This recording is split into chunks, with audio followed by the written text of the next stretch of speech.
He built a relationship with me from the age 12 to 14. It is an abusive relationship this 26-year-old man vividly remembers.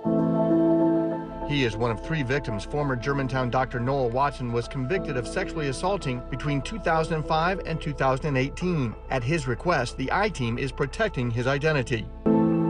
He was persistent all the way through until I was 15.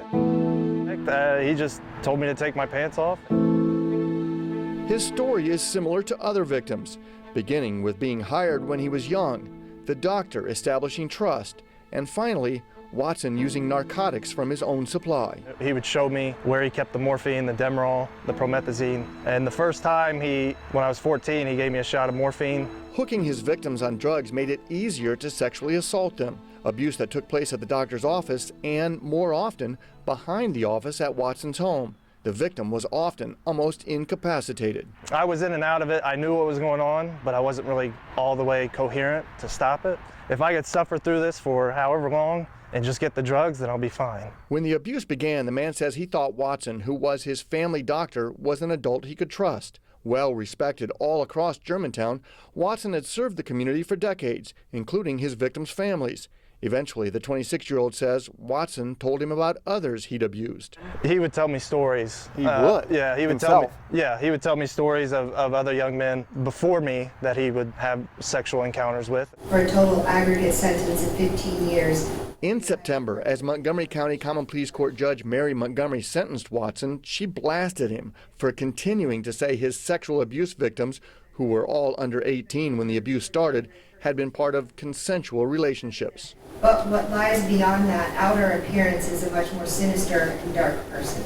Investigators said dating back to the 1980s, there were as many as 11 victims. The statute of limitations prevented up to 8 cases from going to trial. Judge Montgomery noted Watson's abuse went unchecked for years. You had an oath as a doctor to first do no harm, and instead you inflicted and exacted lifelong harm. Are you able to tell me what kickstarted the investigation of Dr. Watson? So, Mike, I'm not. Stephanie Luca is the State Medical Board of Ohio's executive director. The 85 employees here, she says, are responsible for regulating about 92,000 Ohio medical providers. That is a huge jump. Luca says while legal requirements force the board to keep investigations confidential forever, she says the board is working within the law to be more transparent. I am sure I hurt their families. In Watson's case, his license was suspended in July before his first hearing. We spell those reasons out and we make that publicly available on our website so the public knows. The Watson case's online information reviewed by the I-Team shows complaints medical board investigators believed, evidence stretching back decades, including first giving patients morphine, then, when they were under the influence, engaging in sexual acts as many as 100 times. Why does it take so long to uncover? Do you understand the frustration people feel on things like that?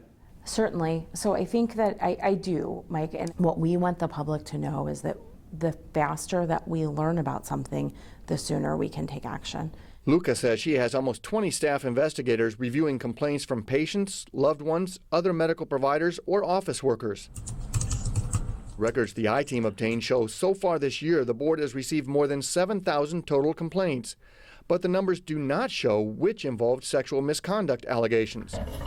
All the I-Team was told was, in total, during the last 25 years, 1,250 providers were investigated for sexual misconduct. But because these cases are under investigation, we do not know how many of them were founded or led to discipline. We really need individuals to say something. We really need individuals to come to us to share that. Dr. Watson's crimes went on for years, but the public investigation moved very quickly in months. In fact, so fast that already the sign of his medical practice has been taken down. What happened was terrible, and what he did, not only to me, but the people before and after me, was terrible. This victim said Watson abusing him for more than 6 years left him psychologically damaged and physically hooked on drugs. I was like, I'm going through rehab. 3 years ago, his recovery journey started.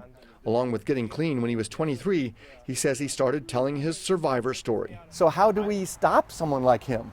To be honest, I don't know. There's a lot of shame involved, a lot of embarrassment.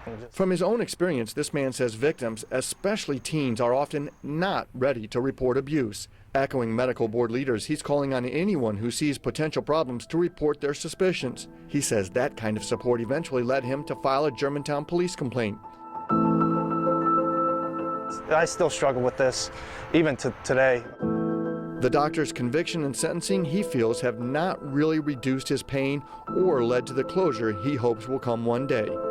And I still struggle with that. It's still hard. For the I-Team, Mike Campbell, News Center 7.